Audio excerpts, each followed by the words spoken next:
Assalamualaikum warahmatullahi wabarakatuh. Perkenalkan, nama saya Muhammad Fadlan Habibullah. Di sini saya akan menjelaskan tentang materi metodologi dari pertemuan awal hingga akhir. Pertama, saya akan menjelaskan pengertian metodologi penelitian.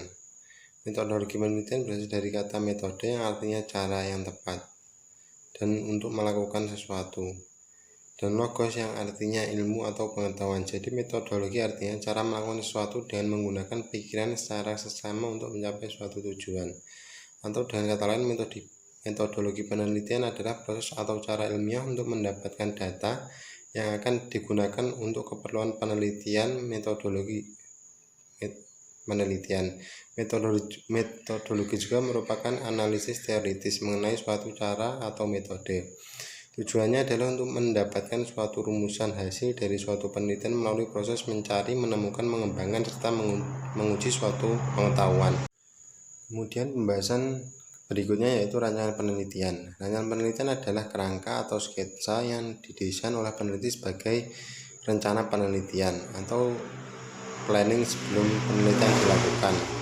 Ada 3 hal prinsip ketika kita berbicara tentang perencanaan penelitian. Yang pertama, pengacakan, pengulangan, dan kontrol lokal. Jenis rancangan penelitian dan contohnya yaitu seperti kualitatif, kuantitatif, deskriptif, eksperimental, diagnostik, explanatory, studi cohort, studi cross-sectional. Kemudian komponen rancangan yang penting itu adalah alasan mengapa penelitian itu ada atau diadakan, terus juga ada metode, strategi, dan pandangan dunia. Masalah penelitian, pengalaman pribadi, dan target membaca juga perlu dipertimbangkan oleh peneliti dalam memilih rancangan penelitian yang tepat. Proses penelitian dengan metode kuantitatif yaitu secara deduktif, sedangkan kualitatif berangkat dari permasalahan yang sedang atau terus berlangsung. Kemudian jenis-jenis variabel. Variabel penelitian adalah sesuatu yang menjadi fokus perhatian yang memberikan pengaruh dan mempunyai nilai atau value. Variabel penelitian terdiri dari variabel terikat, variabel bebas, variabel moderator, variabel kontrol, dan variabel antara atau intervening. Kemudian research problem. Research problem sendiri adalah pencarian masalah atau pencarian untuk penelitian. Kemudian timbullah pertanyaan, yaitu pertanyaan ilmiah. Pertanyaan ilmiah adalah rasa ingin tahu seseorang akan sebuah informasi yang berdasarkan atau dilandasi oleh ilmu pengetahuan yang sudah ada. Kemudian dari pertanyaan itu dari masalah tadi timbullah pertanyaan itu, dan kemudian ada evaluasi masalah yang digunakan untuk mengetahui atau melihat masalah apa yang terjadi di dalamnya. Kemudian langkah dasar perumusan masalah. Pertama, masalah biasanya dirumuskan dalam bentuk pertanyaan. Yang kedua, rumusan hendaklah jelas dan padat. Yang ketiga, rumusan masalah harus berisi implikasi adanya data untuk memecahkan masalah. Yang keempat, rumusan masalah harus merupakan dasar dalam membuat hipotesis. Dan yang kelima, masalah harus menjadi dasar bagi judul penelitian.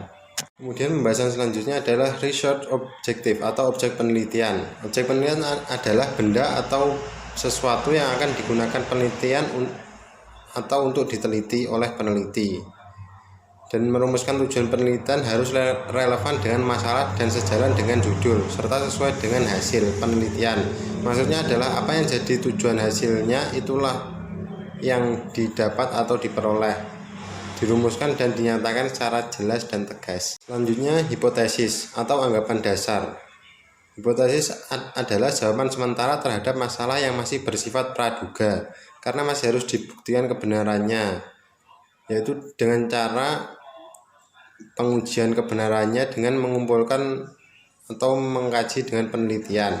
Tahapan dalam melakukan uji hipotesis: yang pertama, buat pertanyaan mengenai hipotesis nol dan hipotesis alternatif. Yang kedua, pilihlah jenis distribusi yang akan dipergunakan. Yang ketiga, tentukan daerah penerimaan dan penolakan hipotesis nol. Dan keempat, hitung nilai dari model statistik yang dipergunakan. Dan yang kelima, buat keputusan atau final. Secara umum, formulasi hipotesis dapat dituliskan apabila hipotesis nol diterima benar, maka hipotesis alternatif ditolak. Demikian pula sebaliknya, jika hipotesis alternatif diterima, maka hipotesis nol ditolak. Kemudian topik penelitian, tinjauan pustaka, dan teori yang digunakan. Topik penelitian sendiri adalah pokok dari penelitian atau pembicaraan dalam penulisan artikel ilmiah. Topik penelitian ini berada sebelum seseorang melakukan penelitian. Hal ini lantaran topik penelitian akan menjadi landasan dasar setiap kegiatan penelitian dilakukan. Kemudian tinjauan pustaka. Tinjauan pustaka dapat diartikan sebagai penegasan atau batas-batas logis penelitian dan menjadi petunjuk bagi peneliti untuk memperhitungkan apa yang relevan dan apa yang tidak relevan untuk kemudian dikaji dalam penelitiannya, atau sampai batas mana penelitian yang akan dilakukan dan asumsi yang mendasari penelitian. Dan teori yang digunakan dalam penelitian itu sendiri kembali kepada orang yang membuat penelitian tersebut. Pengutipan sumber pustaka. Pengutipan sumber pustaka ini dengan cara kita harus memahami sumber-sumber pustaka yang akan kita gunakan untuk penelitian penelitian kita yang kemudian disusun dengan aturan atau cara yang sudah ditentukan dalam penulisan sumber pustaka. Kemudian kita akan memasuki pembahasan populasi dan sampel. Pertama, populasi. Populasi adalah jumlah keseluruhan dari satuan-satuan atau individu-individu yang karakteristiknya hendak diteliti. Dan kemudian yang kedua, sampel. Disebut juga contoh berdasarkan pakar atau ahli. Sampel adalah sebagian dari populasi yang karakteristiknya juga hendak diteliti. Teknik pengambilan sampel atau teknik sampling adalah teknik pengambilan sampel dari populasi. Sampel yang merupakan sebagian dari populasi tersebut kemudian diteliti dan hasil penelitian atau kesimpulannya kemudian dikenakan pada populasi atau generalisasi. Pembahasan data dan sumber data. Data sendiri berarti suatu pernyataan yang diterima secara apa adanya. Pengertian lain juga menyebutkan bahwa data adalah deskripsi dari sebuah kejadian yang sedang dihadapi. Teknik pengumpulan data yaitu ada observasi, kuesioner atau angket, interview atau wawancara, dan penggunaan dokumen. Dan terakhir penarikan kesimpulan. Tujuannya agar peneliti dapat menarik kesimpulan dari penelitiannya, dan penarikan kesimpulan itu menjelaskan hipotesis itu diterima atau tidaknya. Case study atau studi kasus. Studi kasus adalah salah satu metode penelitian dalam ilmu sosial. Dalam riset yang menggunakan metode ini dilakukan pemeriksaan longitudinal yang mendalam terhadap suatu keadaan atau kejadian yang disebut sebagai kasus dengan menggunakan cara-cara yang sistematis dan melakukan pengamatan, pengumpulan data, analisis informasi, dan pelaporan hasilnya. Sebagai hasilnya akan diperoleh pemahaman yang mendalam tentang mengapa sesuatu terjadi dan menjadi dasar bagi riset selanjutnya. Studi kasus dapat digunakan untuk menghasilkan dan menguji hipotesis. Kemudian library research atau studi kepustakaan. Studi kepustakaan adalah serangkaian kegiatan yang berkenaan dengan metode pengumpulan data pustaka, membaca dan mencatat serta mengolah bahan penelitiannya.